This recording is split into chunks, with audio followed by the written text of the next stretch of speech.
Astaghfirullah. Bismillahirrahmanirrahim. Assalamualaikum warahmatullahi wabarakatuh.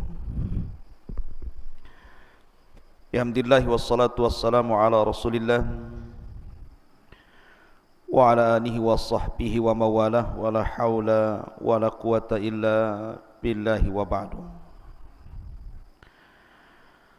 Qala Allahu azza wa jal, ya ayyuhalladzina amanu taqullaha haqqa tuqatih wa la tamutunna illa wa antum muslimun.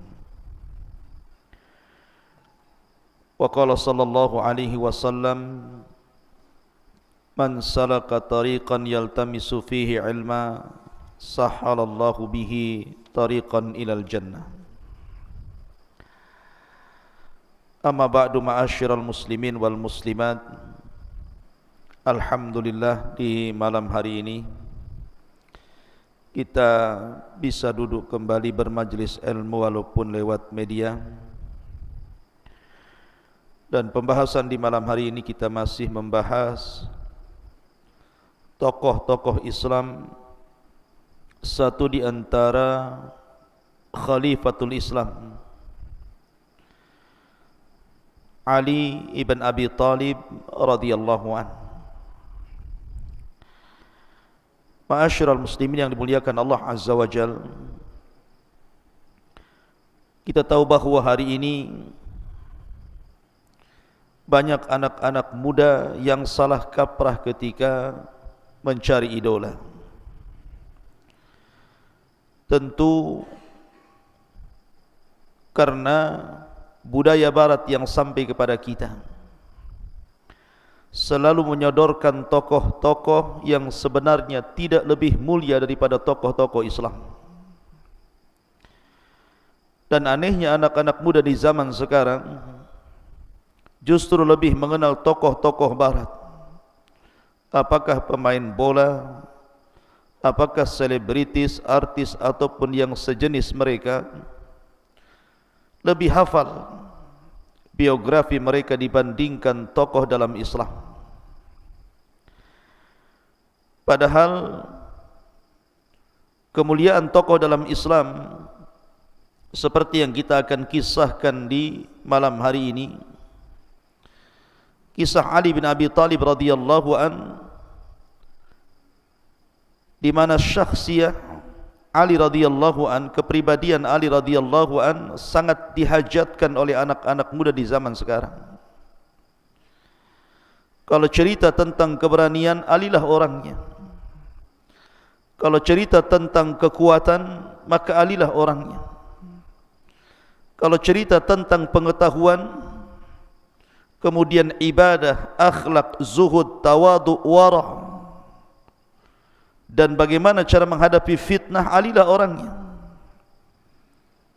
Dan kalau bercerita tentang kecintaan kepada Al-Quranul Karim, jihad dan dakwah, Ali juga orangnya.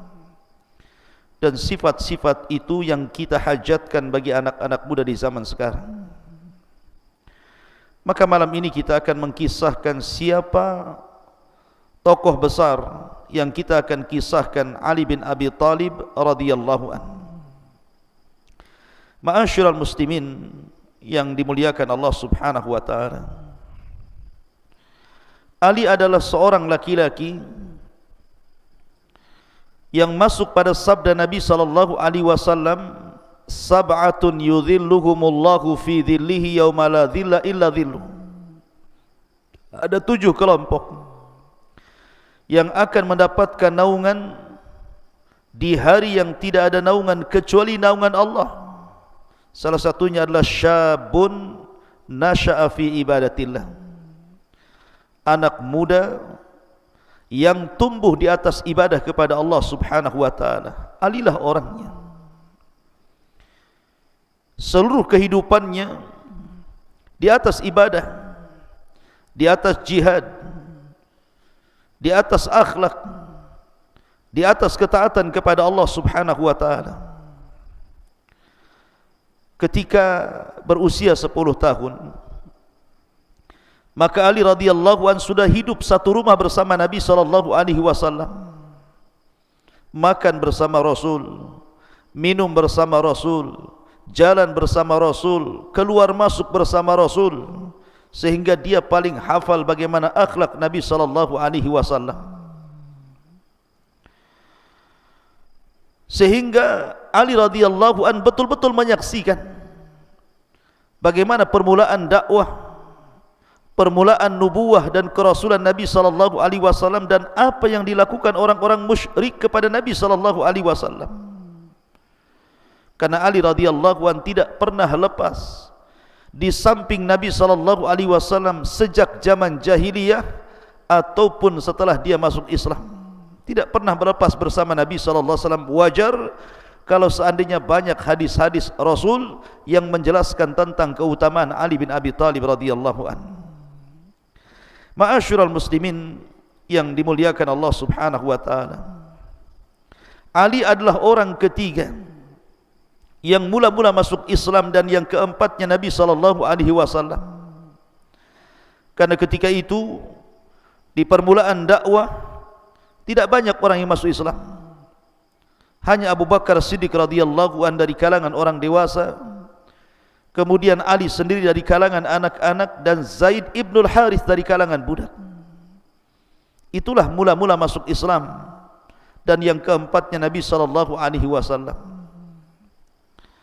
Ma'asyiral muslimin yang dimuliakan Allah Subhanahu wa taala, makanya Anas bin Malik radhiyallahu an mengatakan, "Anna Aliyan huwa ibnul Islamil awwal." Kata Anas bin Malik radhiyallahu an bahwa Ali adalah anak Islam yang pertama kali sebelum yang lainnya. Bahkan Ali radhiyallahu an pernah berdoa di mana dia mengatakan, Allahumma inna nas'aluka syahadatan fi sabilik. Ya Allah, aku meminta kepadamu agar aku senantiasa mati syahid di jalanmu. Dan Ali radhiyallahu anhu diberikan usia cukup panjang, 63 tahun, sama dengan usia Rasul, dan dia habiskan usianya hanya untuk berdakwah, beribadah, berjihad, dan menyumbangkan seluruh waktu dan tenaganya untuk Islam. Ali radhiyallahu anhu adalah orang yang sangat dicintai Allah dan Rasulnya, dan juga mencintai Allah dan Rasulnya. Dan dia dihadiahi Nabi sallallahu alaihi wasallam untuk menikah dengan salah satu putrinya, Fatimah bintu Rasulullah sallallahu alaihi wasallam. Makanya kalau seandainya kita mau berbangga, maka Ali layak untuk berbangga, karena Ali radhiyallahu an banyak memiliki keistimewaan baik secara nasab ataupun secara keutamaan. Siapa yang bisa menandingi Ali radhiyallahu an? Pamannya Ja'far sayyidus syuhada, pemimpinnya para syuhada. Istrinya Ali radhiyallahu an, Fatimah bintu Rasulullah sallallahu alaihi wasallam, sayyidun nisa'i fil jannah, pemimpinnya para wanita di surga.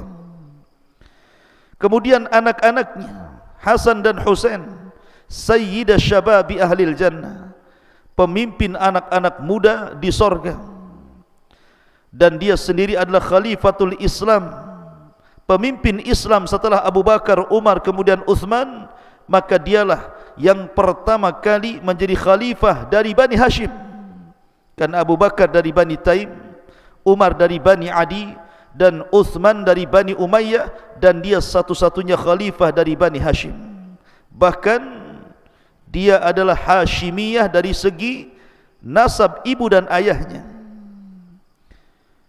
Bahkan dia memiliki mertua Sayyidul Awwalina wal Akhirin, Sayyidul Anbiya'i wal Mursalin, pemimpinnya para nabi dan rasul, Muhammad ibn Abdullah salawatullah wassalamuhu alaihi. Maka siapa lagi yang bisa menandingi nasab Ali radhiyallahu an? Wajar kalau Ali radhiyallahu an berbangga dengan itu. Ma'asyiral muslimin yang dimuliakan Allah azza wa jalla, bahkan kalau cerita keberanian, maka dia orang yang pertama kali melakukan mubarazah, adu tanding dalam peperangan, dan yang pertama kali berperang dalam Islam ketika perang Badar. Maka Ali radhiyallahu an ketika itu memegang bendera dari arah pasukan sebelah kanan. Kebiasaan perang dulu tentu ada mubarazah. Mubarazah itu artinya adu tanding. Mana jagoanmu, ni jagoan saya. Maka ketika itu orang-orang musyrik Arab mengeluarkan beberapa jagoan mereka. Dikeluarkanlah Al-Walid ibn Uthbah ibn Rabi. Kemudian juga dikeluarkan yang lainnya, orang-orang yang memiliki kekuatan bagi orang-orang musyrik. Dan ketika itu Nabi SAW mengeluarkan Ali bin Abi Talib, kemudian juga Hamzah dan Abu Ubaidah ibnul Harith ibnu Ammi Ali radhiyallahu an. Dan yang pertama kali maju siapa? Ali melawan Al-Walid ibn Utbah ibn Rabi, dan Ali berhasil membunuhnya. Dan dia orang yang pertama kali mubarazah dan berperang dalam umat ini. Dan itu menunjukkan keberanian Ali, padahal Ali ketika itu usianya saat perang Badar masih 20 tahun. Subhanallah. Akan tetapi sudah mencetak sejarah. Ma'asyiral muslimin yang dimuliakan Allah Subhanahu wa taala, Ali radhiyallahu an masuk Islam ketika usia 10 tahun. Ketika dia berada di rumah Nabi sallallahu alaihi wasallam, dia takjub ketika Nabi sallallahu alaihi wasallam sedang salat bersama istri tercintanya Khadijah bintu Khuwailid. Kemudian dia bertanya tentang ibadah yang dilakukan Nabi dan juga Khadijah, artinya kenapa keduanya salat? Maka Nabi SAW menjawab bahwa inilah agama yang harus disampaikan kepada umatnya. Kalau engkau mau, masuklah ke agamaku, tetapi sembunyikan keislamanmu. Tapi ketika itu Ali belum mau menerima. Sampai akhirnya kemudian Allah bukakan hatinya. Kemudian dia pun masuk ke dalam agama Rasul. Ketika hendak menghabarkan keislamannya kepada ayahnya Abu Talib, maka Rasul melarang agar jangan menyampaikan keislamannya kepada ayahnya, cukup menyembunyikan saja. Sampai pada suatu waktu Nabi SAW mengajak Ali radhiyallahu an untuk salat di luar rumah. Kemudian ketika sedang salat bersama Nabi SAW, tiba-tiba lewat Abu Talib ayahnya dan melihat anaknya sedang salat bersama Nabi SAW. Akhirnya kemudian selesai salat, Nabi menawarkan Islam kepada Abu Talib. Tapi Abu Talib walaupun mengetahui agama Rasul di atas kebenaran, tapi dia menolaknya dan mengatakan, kalaulah bukan karena takut celaan manusia, tentu aku akan ikut agamamu wahai Muhammad. Kemudian Abu Talib bertanya kepada Ali radhiyallahu an putranya, ya bunai, madza taf'al? Wahai anakku, apa yang kau lakukan? Maka Ali radhiyallahu an mengatakan, inni usalli ma'an Nabi sallallahu alaihi wasallam. Aku salat bersama Nabi sallallahu alaihi wa ala alihi wasallam. Wallahi lan ada'u ma yaf'alun Nabi sallallahu alaihi wasallam. Demi Allah aku tidak akan meninggalkan apapun yang dilakukan Rasul. Maka Abu Talib mengatakan, amma innahu lam yad'uka illa ila khairin. Wahai anakku, sesungguhnya dia, maksudnya Nabi sallallahu alaihi wasallam, tidak pernah mengajakmu kecuali kepada kebaikan. Falzamhu ya bunai, maka teruslah ikuti ajaran, maksudnya Nabi sallallahu alaihi wa ala alihi wasallam. Maka sejak itu Ali radhiyallahu an senantiasa hidupnya dihidupi di atas ibadah kepada Allah bersama Nabi sallallahu alaihi wasallam, menghabiskan usianya, waktunya, umurnya hanya untuk membela dakwah dan menegakkan Islam. Ma'asyiral muslimin yang dimuliakan Allah Subhanahu wa taala, Ali radhiyallahu an memiliki banyak keistimewaan dalam Islam. Tetapi kalau kita bicara tentang sejarah Ali radhiyallahu an, tentu akan berbeda ketika kita bicara tentang sejarah Abu Bakar Siddiq radhiyallahu an, kemudian sejarah Umar ibn Khattab radhiyallahu an, ataupun sejarah Utsman. Karena di zaman Ali ini di zaman fitnah. Karena di masa kekhilafahan Utsman ibn Affan radhiyallahu an, Utsman pun sudah saya jelaskan, di zamannya banyak fitnah. Artinya di akhir-akhir zaman Utsman itu banyak fitnah luar biasa. Terjadi peperangan, pembunuhan antara sesama kaum muslimin.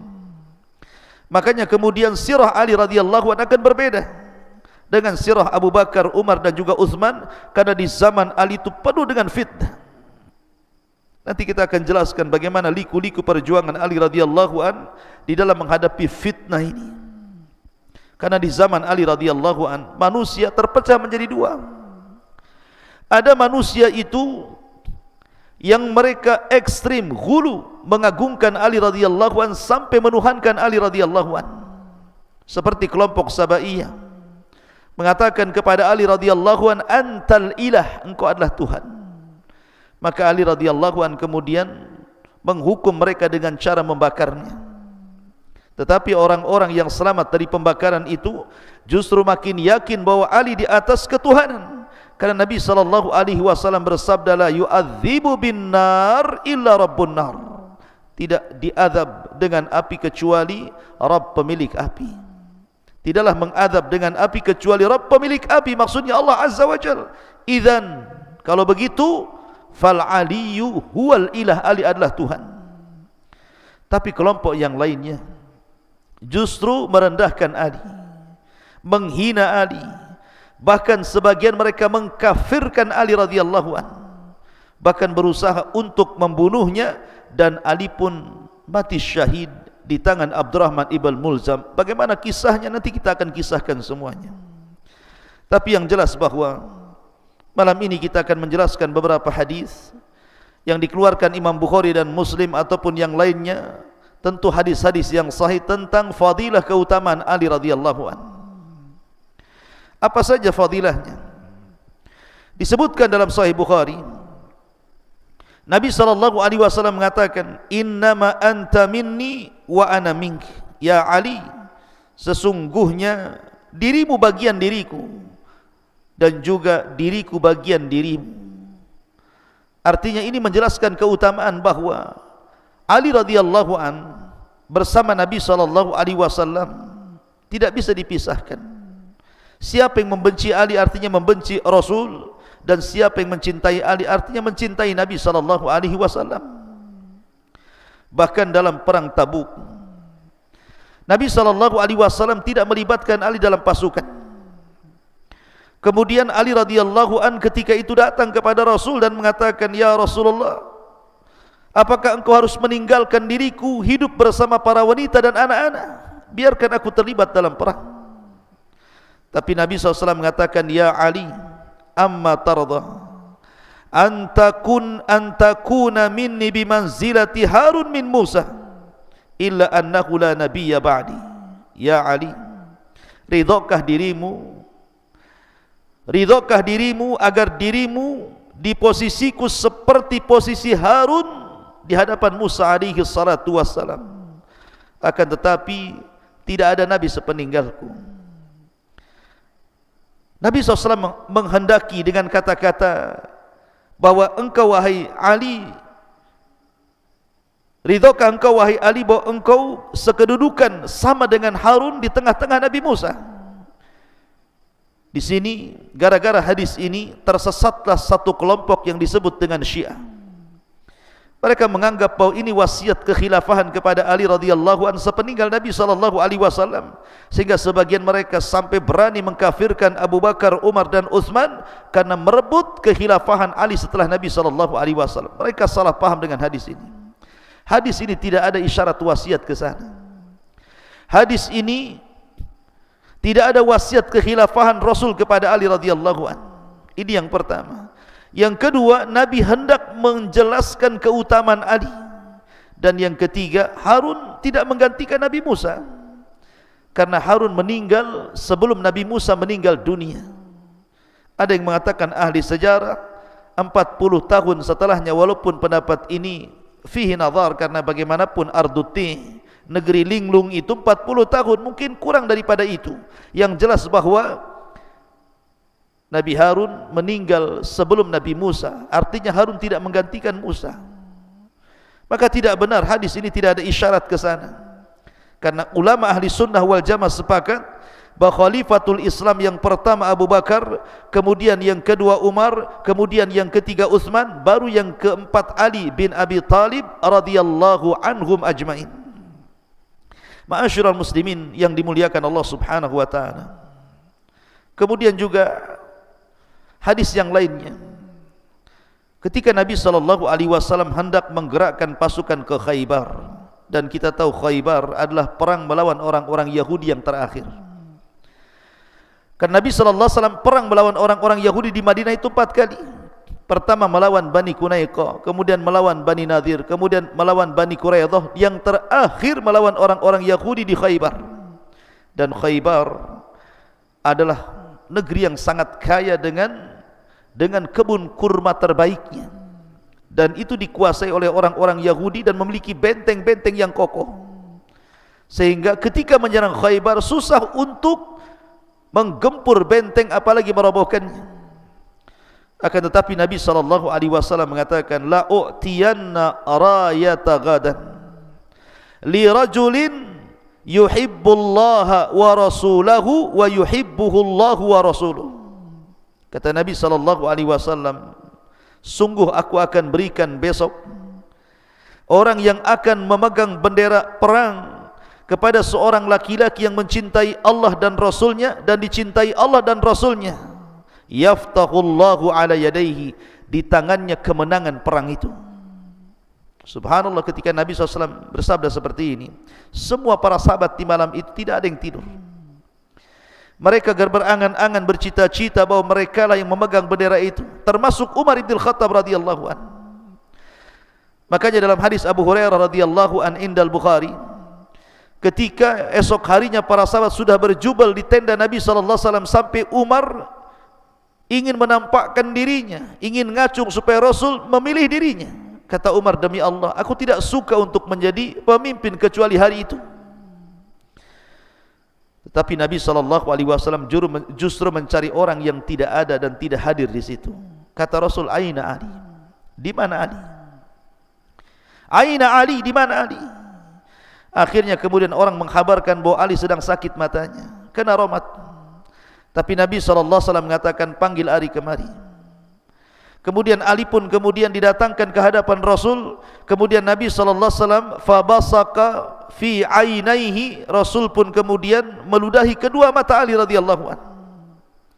Terjadilah mukjizat Rasul, kedua mata Ali radhiyallahu anhu sembuh dari penyakitnya dan lebih terang daripada sebelumnya. Kemudian Nabi SAW menasihati Ali radhiyallahu anhu sebelum berangkat jihad mengarah ke gerbang musuh, agar yang pertama kali mendakwahkan dakwah tauhid, mengajak manusia ke dalam Islam. Kemudian berjalan peran-peran dan tidak perlu menengok ke sana kemari.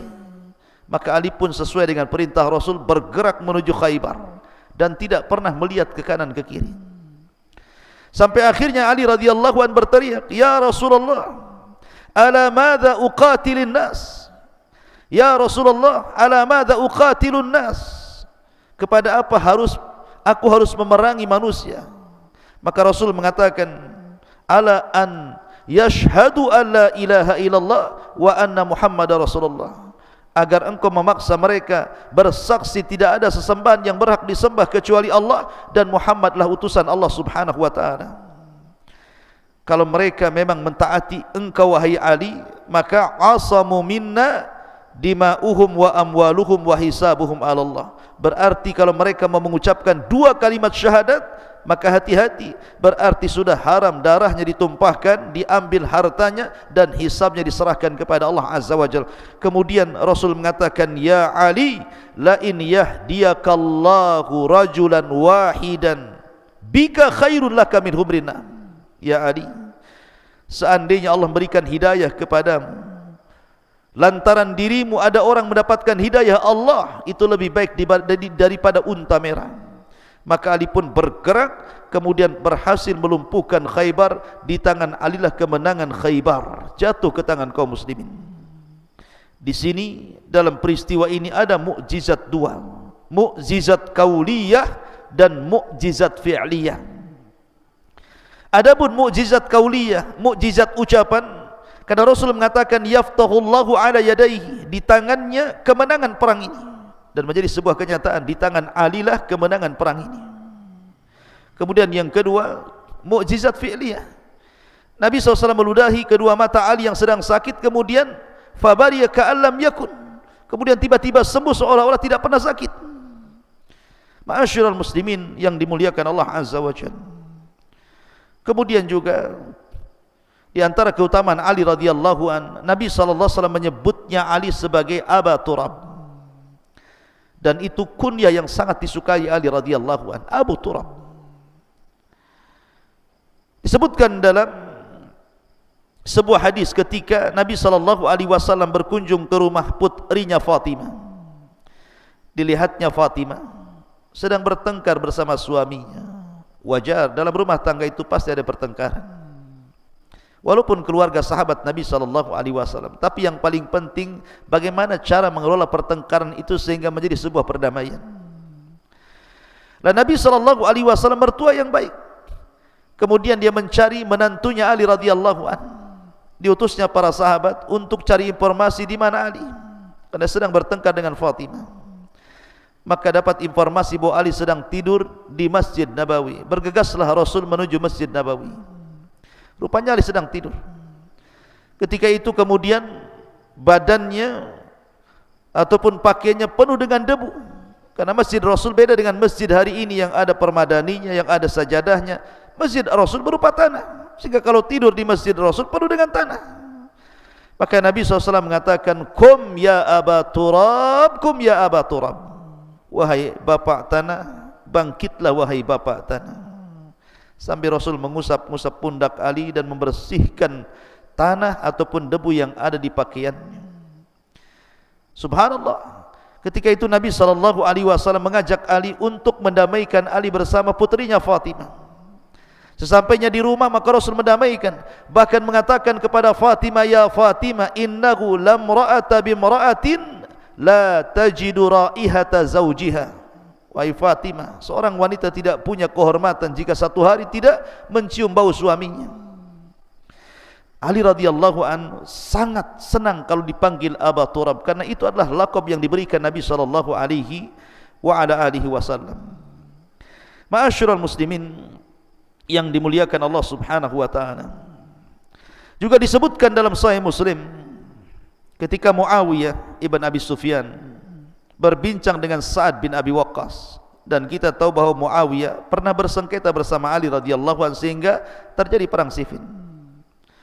Kata Muawiyah bin Abi Sufyan kepada Sa'ad bin Abi Waqqas, ya Sa'ad, ala tasubbu Aliyan, ala tasubbu Aliyan. Wahai Sa'ad, kenapa kau tidak mencela Ali? Maka Sa'ad bin Abi Waqqas kemudian mengatakan, la asubbu Aliyan, tidak mungkin aku mencela Ali. Kenapa? Karena aku pernah mendengar 3 hadis tentang keutamaan Ali dari Nabi SAW. Hadis yang pertama yang tadi saya bacakan, ya Ali anta bimanzilati Harun min Musa, ala tarda an takuna bimanzilati Harun min Musa. Ya Ali, ridhokah engkau untuk kedudukanmu sama seperti Harun terhadap Musa?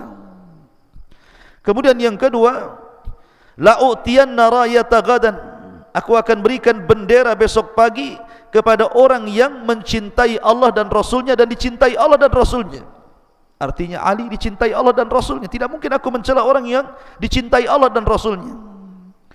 Kemudian yang ketiga, ketika turun ayat Qul ta'alau nad'u abna'ana wa abna'akum wa nisa'ana wa nisa'akum wa anfusana wa anfusakum thumma nabtaghil falan fanaj'al la'natallah 'alal kadhibin. Maka Rasul kemudian memanggil Ali, Fatimah, Hasan, Husain. Kemudian Rasul mengatakan, Allahumma haula'i min ahli baiti, ya Allah, mereka adalah ahli baitku. Kata Sa'ad, tidak mungkin aku mencela Ali. Tentu kata-kata Muawiyah bin Abi Sufyan tidak bisa diartikan artinya Muawiyah menyuruh Sa'ad untuk mencela Ali, bukan itu. Kita harus mentakwil perkataan Muawiyah kepada Sa'ad ini. Maksudnya kata para ulama, Muawiyah bin Abi Sufyan ini maksudnya mengatakan la tasub ala tasubbu Ali itu, kenapa kau tidak mencela Ali? Maksudnya Muawiyah ingin mengatakan, tidakkah kau bicara dengan Ali wahai Sa'ad, dan menjelaskan kesalahan cara berfikirnya. Jelaskan kepada Ali bahwa cara dia berfikir salah, yang benar itu kami, gitu maksudnya. Atau mungkin ketika itu ada orang-orang yang mencela Ali radhiyallahu an di hadapan Sa'ad bin Abi Waqqas, kemudian diceritakan kepada Muawiyah. Kemudian Muawiyah mengatakan, kenapa kau tidak ikut mencela juga? Kemudian barulah kemudian dijelaskan 3 hadis ini yang menunjukkan tentang fadilah Ali radhiyallahu an. Kata Sa'ad, tidak mungkin aku mencela Ali karena dia memiliki banyak keistimewaan di hadapan Nabi sallallahu alaihi wasallam. Bahkan dijelaskan oleh Zaid ibn Arqam, ketika datang sebuah kaum yang sebagian mereka sudah tua-tua, kemudian bertanya tentang hadis Nabi sallallahu alaihi wasallam tentang kedudukan ahli bait. Salah satunya Nabi SAW mengatakan, "Udzakirukumullahu fi ahli baiti." Kuingatkan kalian, jagalah keluargaku. Kemudian mereka mengatakan, "Ya Zaid, apakah istri-istri Rasul termasuk ahli baitnya?" Maka Zaid mengatakan, "Ya, istri-istri Rasul termasuk ahli baitnya." Kemudian, siapa lagi yang termasuk ahli bait itu? Maka Zaid mengatakan, orang yang haram mendapatkan sedekah. Lalu siapa orang yang haram mengambil sedekah itu? Kemudian Zaid mengatakan, merekalah keluarga Ali, keluarga Uqail, keluarga Ja'far, dan juga keluarga Abbas, karena mereka semuanya termasuk ahli bait Nabi sallallahu alaihi wasallam. Luar biasa. Kemudian juga ada peristiwa yang menarik dari sirah Ali bin Abi Thalib radhiyallahu anhu. Suatu ketika di zaman Ali menjadi khalifah, ada seseorang yang berhajat karena sebuah kebutuhan, tetapi kalau meminta-minta dia malu. Dia ingat sabda Nabi sallallahu alaihi wasallam tentang larangan dan celaan orang meminta-minta. Akhirnya dia tulis permintaannya itu di tanah. Dia tulis di sebuah tanah di bumi bahwa dia sedang berhajat ini dan itu. Karena dia malu untuk meminta, ditulis kemudian di tanah keinginannya. Rupanya Ali radhiyallahu an lewat, kemudian membaca tulisan itu. Kemudian Ali radhiyallahu paham bahwa orang ini sedang berhajat kepada sesuatu tetapi malu meminta, maka ditulis di bumi. Maka Ali menggerakkan pasukan cari orang yang menulis di sini. Akhirnya pasukan disebar ke sana kemari. Akhirnya kemudian berjumpa dengan orang itu, dan Ali pun kemudian memberikan semua permintaannya. Luar biasa.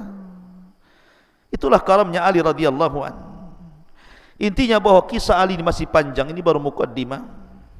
Bagaimana akhlaknya Ali radhiyallahu an, bagaimana ibadahnya Ali radhiyallahu an, bagaimana zuhudnya Ali radhiyallahu an, bagaimana kecintaannya kepada Al-Quran radhiyallahu an, bagaimana rumah tangganya bersama Fatimah, bagaimana keberaniannya dalam peperangan, bagaimana dia menjadi khalifatul Islam, dan bagaimana dia ketika menjadi khalifah, dan yang terakhir bagaimana wafatnya. Tentu ini sirah yang sangat panjang bagi Ali radhiyallahu an. Insyaallah kita sambung di lain kesempatan. Mudah-mudahan ada manfaatnya. Subhanakallah bihamdika, asyhadu an la ilaha illa anta, astaghfiruka wa atubu ilaik. Allahu ta'ala. Assalamualaikum warahmatullahi wabarakatuh.